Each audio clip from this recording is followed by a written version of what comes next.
Hi, and welcome to Duct Tape and Happy Thoughts. Duct Tape and Happy Thoughts is a podcast that deals with everyday topics from parenting to schooling to work environment to bullies to peer pressure, and the list goes on. Just your everyday topics are discussed here, right here on Duct Tape and Happy Thoughts. My name is Cyster, and I have two beautiful co-hosts with me, Natasha Lyon. Hey, welcome Cyster. to the show, and Thank you. Dakota Lyon. Welcome to the show. Hello, hello. How's the ladies doing today? I'm doing pretty fab. How you doing? Great stuff, man. I'm actually doing well. I'm doing well. Super energy. You know, what are we discussing today, ladies? What's on our minds? What's troubling us today in the world of duct tape? I got a good one. Yes. A really good one. I've had time to ponder on this over the past few weeks. Giving too much in general. So you're talking about giving too much, as in just everyday giving too much to your kids, to your relationship, to work. What are we discussing? I think that statement applies in such a diverse way, like relationships with your children, your employer, or vice versa. Employer giving too much to employees. And I just, I've sat back and thought about it, and there's so many ways in which we don't realize we cross boundaries, and it kind of, creates an imbalance. Yeah. I don't know if I should shoot over to the teenagers. Yeah, age before beauty. Yeah. So we'll give it to Dakota.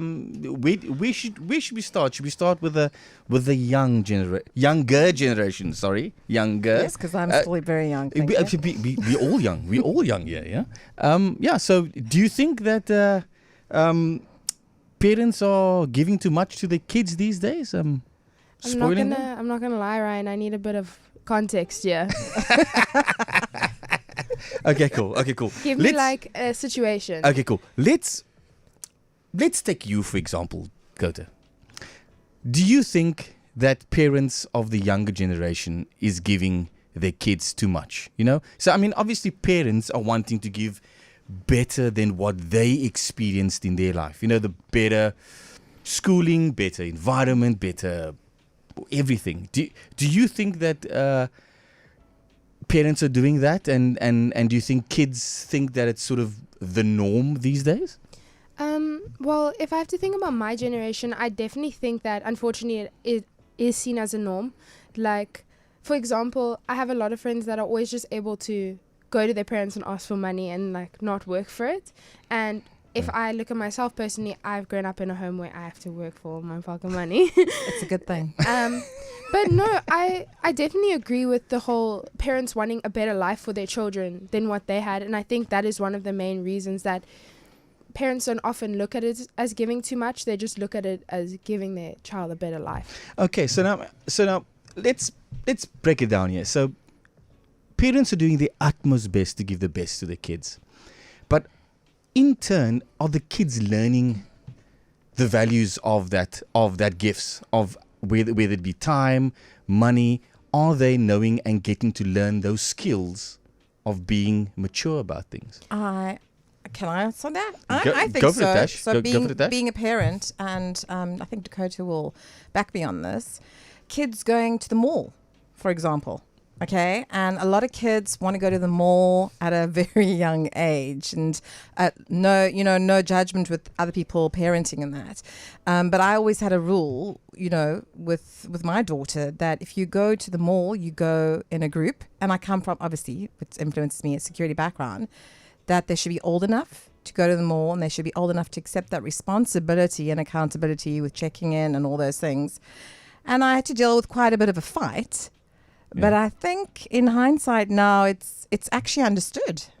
Dakota, I don't know if you want to highlight on that. No, yeah, definitely. I started going to the mall by myself. Well, not by myself, but with a group of friends from a not seen as normal age. In my generation, a lot of my friends started going to the mall by themselves when they were like 11, no, not even like 12, 13. I only started going to the mall by myself when I was like 15.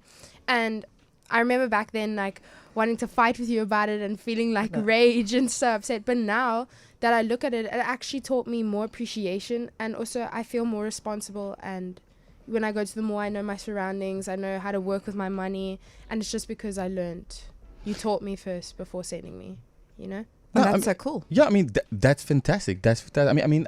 I would look at sort of that's a great example of you sort of being mature about something and taking all the skills and all the things that your mom's taught you and putting it into practice. But I also feel when I'm talking to friends and family that sometimes giving too much as a parent somehow cripples the children in the end. Absolutely. They sometimes aren't able to do things for themselves. They get so used to having their mother or father with them, or even when it's single parents with them all the time, that from a child right up, they don't have the skills to stand on their own 2 feet these days. And would you agree that it possibly rocks the balance of a relationship, which then filters into a community? Definitely so. Definitely so. I mean, what's your thoughts on that? I mean, I agree 100% because, say, for instance, you've got a female partner, okay, that comes from a home where every single thing is done for her. I mean, she doesn't have to lift a finger. Mommy and daddy take care of everything, and that's great. And then you have the male version, exactly the same, and they decide, okay, we want to get married and want to move in together, and they move in together, and it's not It doesn't work. all they thought it would be because nobody's taking care of them. They were used to being taken care of, and it becomes a bit of a hot mess. yes. I mean, definitely. I think that's the one thing that I would say some young couples, everyone likes all the pros when it comes to a marriage. You know, all the pros. You're able to stay 24 hours with your true love, and you guys can come home anytime that you want and all that. But when it comes to it, it's actually finding that balance between the pros and the cons, whereby that you got to manage money, you got to manage responsibility, laundry, Coming up the right color.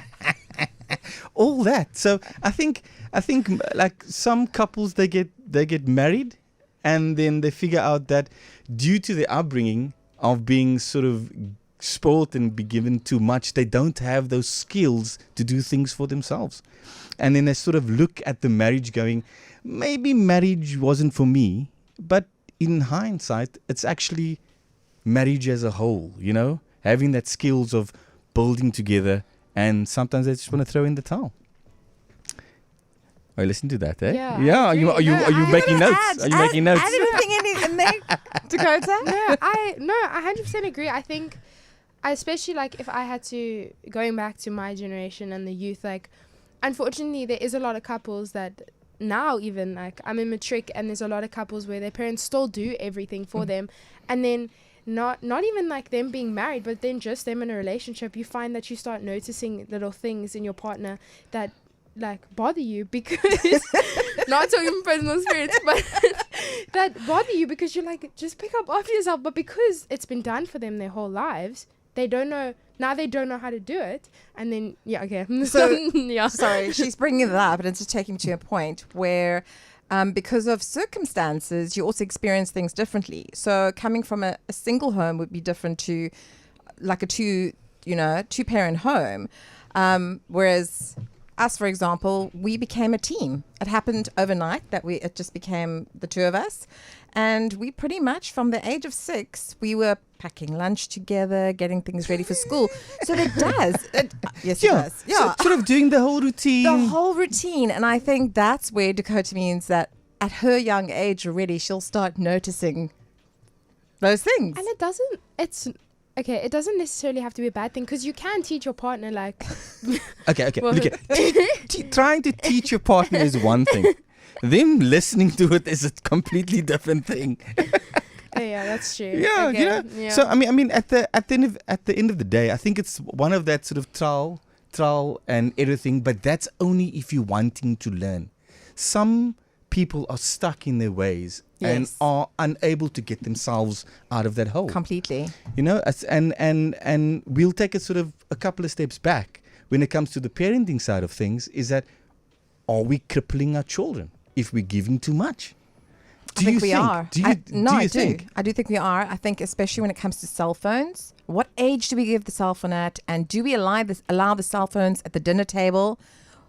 just by doing that, we're losing out on the family values, Correct. sitting Yeah. down to dinner, having that prayer or having that conversation that really matters within the family and keeping that family dynamic together. Yeah. So, where do we stop giving in and giving too much to maintain a balance? That's correct. I mean, at the end of the day, we need to find that balance for them to mature and become young adults. I love you looking me directly in my eyes Wow, right you've got it.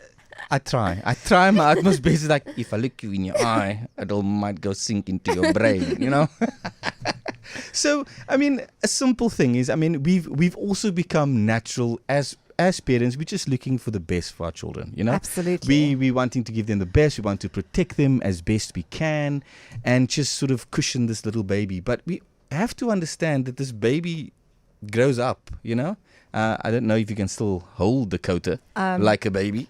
So she holds me these days. Oh, mommy. But we have to get to a point where you got to just cut the strings. And as a parent, you want to feel secure knowing the fact that if you're not there, that they can take care of themselves. Correct. So, I think I got a question here that I'd like to pose. Ooh. Seeing that the new generation, because mom and dad's normally they go to Uber. Yes. Yeah, I mean it's so it's so challenging because I think these days most kids don't even know how to take public Oh transport. my gosh, I know where this is going. You see, once again, giving too much with your mom being the 24/7 Uber. I challenge you, Dakota. Okay, cool. Okay, I challenge I'm you liking right this now. challenge. Right now, I give you 100 rand, right, Okay. for you to get yourself from the studio home, and Uber's not public transport, right? Okay, Would and- you be able to get yourself home with no help and making your way home either with a normal minibus taxi or a train? Okay, maybe not a train because there's no trains, or the bus or something. Would you be able to get home? Okay, so Uber doesn't count, so no.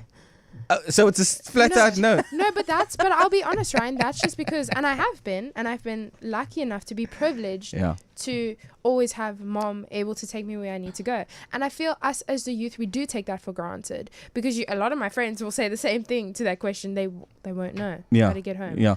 Because I mean, if I think back now, Tash, I mean, like growing up. Yes. I mean, I traveled public transport to college and varsity and all that, and in the same breath, it actually taught me the skills to be sort of street smart and street independent. savvy and independent and know a good guy from a bad guy because I mean, now you'd still get the good, like the bad guys on the sort of taxi rank or something, Maybe it's the same guy from when I was college. Maybe he's like 55 now, but still. No, I hear you. I mean, I remember I actually grew up in Greenpoint. Okay. And I remember I used to go to school at the end of Greenpoint and get on the bus, and I think we paid 25 cents. Oh, goodness. 25 Okay. cents. Are you giving away your age I am now? completely, and honestly, I own it proudly. I wouldn't want to go back, really. They had a ticky box there, and I was like, chung. Yes, the ticky box. That's right. So, What? What's a ticky box? Okay. that's scary. Yeah. Educate It's you when like, we get home. imagine taking a 50 cents and throwing it in the side of your cell phone. So you can make a phone call. Oh, I'm That scared. with no to ask. WhatsApp. No, it's not a No, but WhatsApp. I actually want to know, what is a ticky box? It's not it's a TikTok. payphone. It's a payphone. Oh, I've seen those in the movies. Seen this in movies. Okay, I'll take you to one and show you if they have any around that are still working. So no, Ryan, I totally understand what you're saying. I think they deal with something so different now, where their street savvy has become something different. Yeah. It's online booking of a flight or for a concert or for a movie. So, but the whole physical aspect, and I mean, remember how we used to look for addresses? You get lost, you stop by the cafe. There's like, do you know where Yes. that, or, Yeah. or looking for a sort of a number, take out the telephone directly. Exactly. So I think I agree with you. I mean, that is an area that I believe that we need to work on. Yeah, just to get sort of a little bit street savvy, streetwise, just that you can protect yourself, because there's only so much that a parent can do when you in view of your kid. You know, when you see them, you can protect them. But when they're not with you, they need to be able to fend for themselves. And that's why we shouldn't give too much. It's sort of finding that balance, you know? Yeah. I mean, even when we come into school as well. I know when I was a kid, my mom got called into high school. Oh, what I did think. you do, Ryan? Oh, What did you do? We won't get into it onto this podcast, but it's just that one time where I did something wrong, and that was once, you know, and Was then it that's once? when your parents get called in for a good enough reason, you know. But I feel these days, parents are at school often, you know, They're all lawyers. trying to sort out petty things either with another kid or, you know. What's your thoughts on that, Dakota? Is, you know, it's also giving too much, and, you know, from trying to. I'm not a lawyer. I am not a school lawyer. I You've have tried no to idea be. what you're talking about. No, I'm gonna just say my opinion on it, because Okay, cool. you do get parents that often say that their child is in a situation with another kid. It's gotten, like, the kids can't sort it out anymore. Now parents and teachers need to get involved. But often you get, me personally, I never want my mom to get involved, because then the kid comes back to school, and then it's the next day, oh, you're the kid that tells your mom everything, and you can't defend yourself on your own. Mommy's girl, Not me. mommy. It's not Yeah. me. I don't know what you're talking about. It becomes a whole other problem. So I feel that, yes, as a parent, not that I'm a parent, but I would imagine that you want to do everything you can to protect your kid and be like, I'm going to be your shield and I'm going to, like, figure this out. But unfortunately, that's where you need to stop giving, and you need to let your kid be like, hey, like, I'm here if you need me, but I trust that you've got it. You know? And you can defend yourself where you need to. Yeah, you know? yeah. I mean, let's take it a step further. I mean, not that it's your mom, but just let's make an example. If you had that overbearing mom that's just in your face all the time. Okay, slightly more than your current mother. I mean, what would you tell her to sort of just step away, because you're obviously wanting to build yourself, you're wanting to become and mature and learn, you know, from your own mistakes, wouldn't you say? I think that I would just tell her that, like, honestly, like, I just need you to take a step back. I need to figure myself out, especially when kids are starting high school. I feel like, because parents become like this whole other level of protective when their kids start high school, like another world. And I would just tell her, like, even especially like that situation that I mentioned earlier, if I'm having a situation with another kid at school, I just say, if you get involved now, it's going to be a whole nother problem at school tomorrow. So I just need you to, like, step back, like, give me a chance to just, you know, figure it out and, like, use these wings that I've been given now on my own. And if I really do need you, I promise you I'll come to you. I got to say, as a mom, she really did do that. I mean, she will tell me, and that's what I love, is that she actually will go, look at me, Mom, this one's not for you. Back up. Like, It kind of has to be a whole pep talk. so you know? It is. But, you know, we've actually developed, every now and again, we forget it and we have to make up a new one. And a code word. Okay. Yeah, sometimes I don't hear it. Sometimes you make up a code word and then you forget it yourself. Yeah, well, we both do. But the thing is, I think the important thing is, because, yes, parents can be very protective. Yeah. But you've actually really got to be self-reflective and look at the situation. You, as a parent, will cause more damage to your child if you don't allow them to control or take control of the situation and do what they need to do to take the next step and evolve and grow. And sometimes that's a hard lesson for us, but I've learned that lesson. Happy to Yes, say. Indeed. Oh, okay, cool. Yeah. So who's the teacher here? And who's the teacher and who's the student here? Wax on. Wax off. Thank you, Sensei. Yeah, I think yeah. So in closing, guys, I think we gotta, as parents, as the younger generation, it's sort of just finding that balance. Just finding that balance of not giving too much and crippling our kids. And making them decide for themselves, making them learn for themselves. Yes. And I think we should just pose a question, you know, I have a question. out there. Yes, what's the question? It's a rhetorical question. So you can give me an answer if you want to, but you also don't have to give me an answer. Okay. So, us as humans, do we ever actually know if we are giving too much?